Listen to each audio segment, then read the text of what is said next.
Welcome. So today we're going to be talking about the confidence gap and imposter syndrome. So you had some readings about these issues. There's so much fabulous stuff online if you search for these topics that if you're like me, you can spend all evening reading through and watching great clips. But I was wondering what you thought about what you read. I thought it was interesting to what extent women feel underconfident compared to men. The study, I think, on the Atlantic article that said, I forgot what age group it was, but they asked them, how do you feel you are doing science? And then they took the test, and women said, I think they averaged themselves 6, and men 7.5 or something. But they ended up doing the same amount, and it's just, I think it's interesting to the extent men are overconfident, women are underconfident. Other thoughts? Thinking about myself, I get really nervous before tests, and so I usually don't feel as confident, and so I feel like it was a personal level thing, everyone can probably identify, I don't know, maybe it's just me, but. Yeah, everybody's got a little bit of, and it's a good thing, right? It's good to kind of check yourself and, put yourself into perspective of am I really doing this thing well, or are there things I could be improving? That's all really good. But then it's when it gets to the point that it's kind of preventing you from doing things that you really want to do that it's a problem. Yeah. I first heard about it when I was in a dissertation writing boot camp. So I'm at the end of my PhD, writing out my dissertation with a bunch of other people who are writing. And we all applied to this boot camp program where we're kind of stuck, trapped together every day for a week writing. And the one day during lunch, they had speakers come, and one was on work-life balance. And surprisingly, all the women in the writing camp went and listened, or kind of wanting to talk about that, but none of the men did.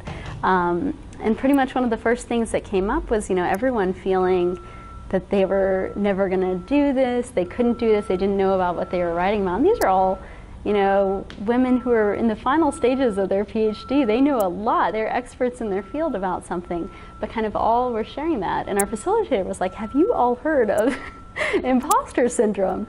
And I think all of us were just like, what are you talking about? No, we just need to buck up and get this done. It was it's crazy just hearing other people share their similar experiences. So for me, it was really liberating to be like, wow, other people feel this way too. Especially in grad school, when you're kind of in the depths of it, it can be hard to see the light at the end of the tunnel. I first heard it from you last week, how you gave a preview of what's going to happen next week. And I was just other people feel nervous, not just me. I was like, wait, what? Kind of was really refreshing and relieving that I'm not the only one who has felt this way. Kind of I can't do it, what am I doing with my life? But it was very refreshing. Yeah, I think a legitimate question is how much of this is a male-woman issue? Because some studies have come out showing that men feel this a lot too. And it's not just kind of a divide between men and women. But what we're going to be talking about today are some of the kind of reasons why this happens, especially to women in academics or in STEM fields, and then what you can do about it. So again, I think it's good to feel some doubt, be critical of yourself, but once it's getting in the way of you making progress, then it's important to take some steps back and think about what's really going on there. Any other thoughts on the reading before we move on? All right. Let's see. So, imposter syndrome, the feeling that you aren't actually qualified for the work you're doing and will be discovered as a fraud. And I think combined with that, because that's I think we all have those doubts occasionally, but that it's so severe that you're unable to internalize your accomplishments, so unable to take credit for the things that you actually do well, and that you kind of dismiss all of your success as luck or as someone else's good work, a fluke. So we already covered this a little bit. What did you think of the reading? And I just wanted to mention, does So do you think that this is a real thing in your lives, or is this kind of just something that everyone has to learn to get through? A real thing? Yeah. Real thing. Real thing. I agree. It's a real thing in my life, so yeah. It's something I've been working on, and I think that it is for most people who are doing really well, and you kind of, if you're reflecting on that, you start to wonder, am I really doing all these things well? So I wanted to play this little clip of this woman who I thought did a great job on this.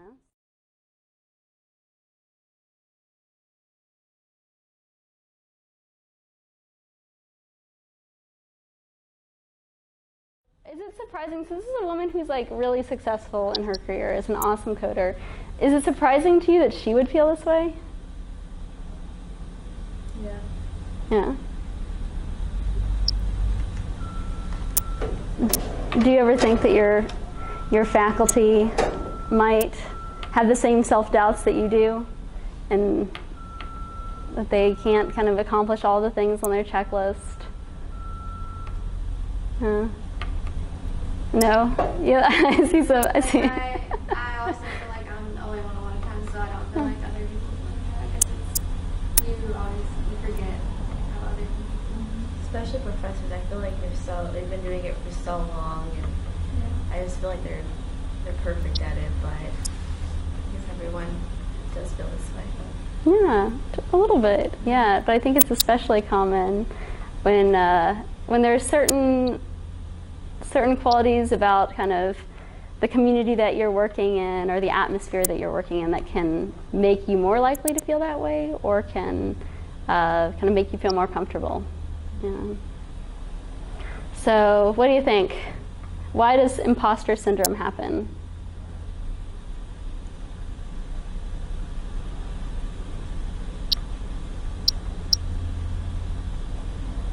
For me, I guess it's like a fear of being wrong. Like, I guess like when a professor asks me a question, I kind of like freak out and, don't know what to say, and the answer's just simple, but I just guess I have a little fear of like being wrong, and it's okay to be wrong. Yeah. It's like it's really high stakes, like if you fail, the consequences are so bad, I don't know, you freak out.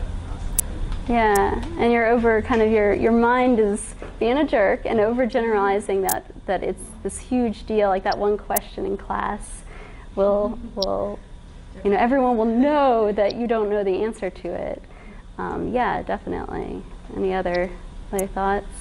Or just seeing the reaction of like somebody answering wrong a question in class, and some people like laugh or make comments, or they just start whispering afterwards.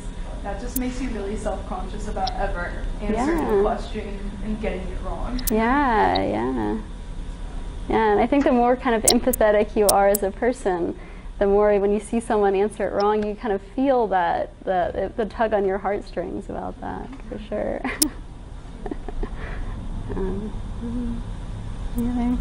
So the speakers, the brain is a jerk and it plays tricks on you. But I actually want to point out that I think your brain is incredibly smart. And it's picking up on all sorts of stereotypes and social cues. And so this article that I found is called "The Female Confidence Gap is a Sham."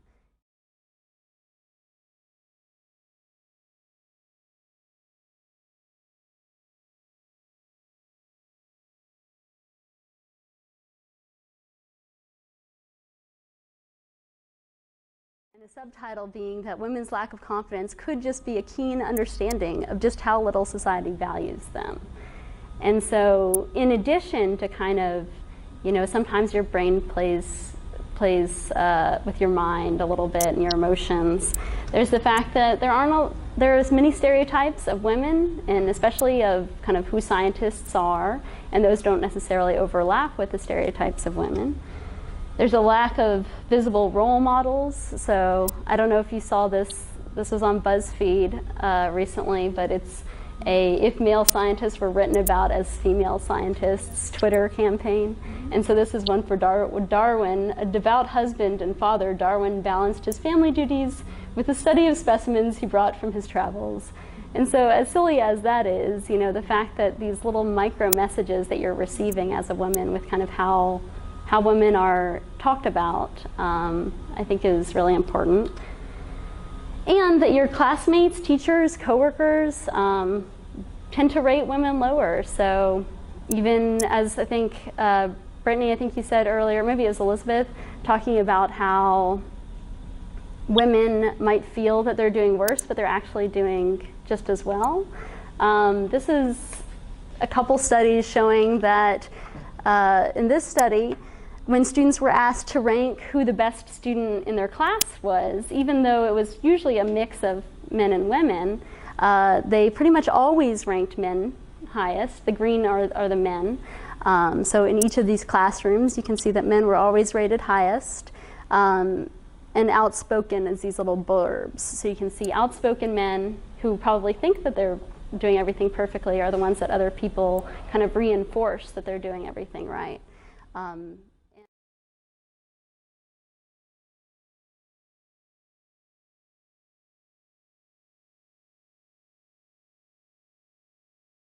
this is another study showing that student evaluations of teaching don't actually measure up to teaching effectiveness, and actually female teachers get much lower evaluations even if they're in an online course where it's actually the same person. If it's rated as a woman, they'll receive lower evaluations. So I think your brain is picking up on all of these kind of really disappointing biases that are happening, and further contributing to the fact that you feel like, or women feel like imposters in academia and sciences. So the other thing that Richard mentioned earlier, I think, is the Dunning-Kruger effect, where people tend to, people who are perhaps not doing as well really estimate their skills highly, whereas those who are kind of doing very well estimate their own skills more lower. So this is a graph of that, where you can see the people in the bottom quartile there, the kind of far left of that graph. Their actual test score might be really low, but the perception of it would be really high. Their perceived ability is the same as those with kind of a higher test score.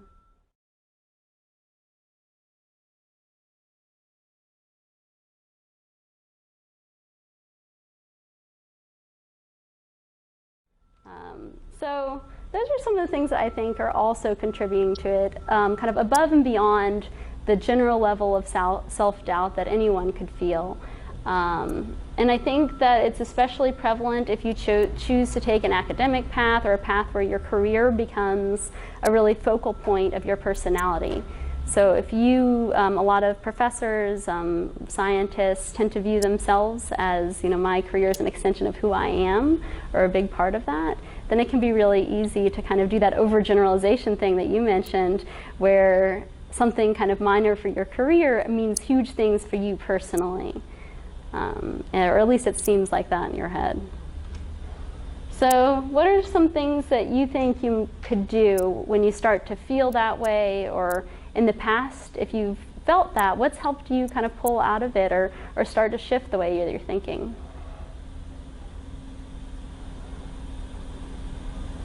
I know before exams, I kind of like don't study and just like tell myself like, I got this, I know, I studied really hard, and when I do that, I do way better on the exam. It's just kind of like self-motivation. Mm.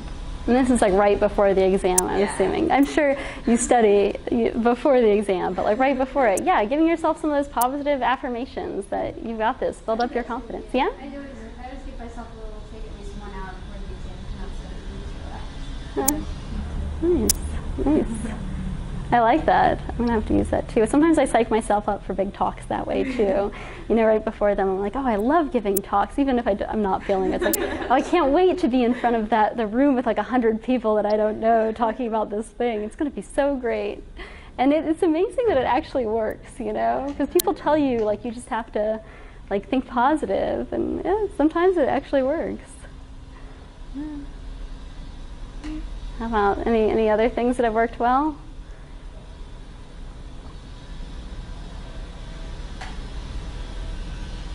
Yeah. a few that I found when I was looking, and some of them have worked for me, and I think it's kind of a personal thing. So some are going to work great for you, and some are going to hurt or not help at all.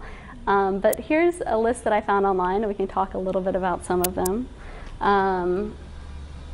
First, to talk about it. So in that video, Denise was saying, if you just talk about it and recognizing that other people also have doubts and question whether or not they're doing the right thing, I think really helps give some perspective, for me at least. I think when I was in that classroom with the other students finishing up their dissertations, and was like, wow, all of these incredibly competent women also feel this way. I must be doing okay too. That felt good. Second, a lot of people say learn to recognize your own self-reinforcing languages. So words like just, only, sorry, or I think. Women say them a lot more, and they have the effect of making you seem less authoritative, like you don't know what you're talking about, or that you're looking for someone else's approval on something that you know perfectly well. Have you heard of this before? No, but you say yes? Yeah, there was an article in a page I follow. I freaking love science, the F word. Yeah, I'm familiar. They got a great blog. They actually had a really, really interesting, not just one, but a couple of articles as to why women apologize so much. Yeah. And it's linked to the imposter syndrome. So it's just really, and I do it a lot. And I realize I do it a lot too. How much I apologize. And some of my good friends are like, why are you always apologizing? Like, there really is no need for you to apologize. And then you just keep apologizing because you're over apologizing. Did you click? Go ahead. It's fine. Oh, I'm sorry. No, just did you all click on that link that, did Margaret send out that link to you, the Amy Schumer's I'm Sorry panel? Have you seen this?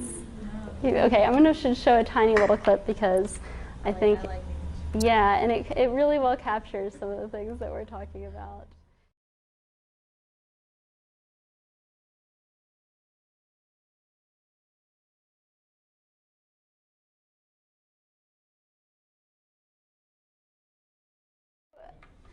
What do you think? What do you think of this? It's funny. It is funny, right? It's pretty funny. And I think that there's a lot of value to recognizing, I mean, this is overblown, obviously, but when you see so many little sorries, little apologizing, the fact that that woman, he's like, let's move on, you're not ready. But she's ready, she just has a cough. You know, the kind of enforced inability of her to stand up for herself and continue on, I think it points to the importance of those words. And these are some of the things that I found online.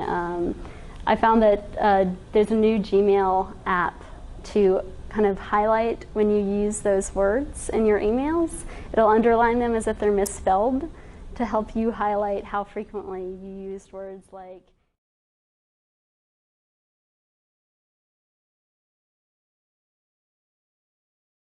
to like reflect and say I got this. And then my second biochem exam that I took recently, I was like, Liz, you got this, like you're ready for this. And I got like an 18-point increase, and I went from like under average to like over average of the whole class. And it's just amazing what little just empowering statements can do to you. Like I never really think about it, but once I like step back and see my improvement just by saying, Liz, you got this, like, Believing in yourself takes you a long way. Yeah, it really does. that's great. Yeah, well, I'm proud of all of you. Those are wonderful accomplishments for the week. And yeah, it's great. I think my proud moment is getting comments back on a draft of a grant that I'm working on with someone. And I had worried that I'd put too many comments in, of course. I'd worried that I'd offend this person by putting too many edits in. And I got their feedback, and they were like, this is wonderful. Thank you for spending all the time editing this. And I was like, yes, proud moment. Yeah, but I'm also proud of all of you. So thank you for sharing and for making this discussion great and for sharing some really good tips about what works for you. So we'll wrap it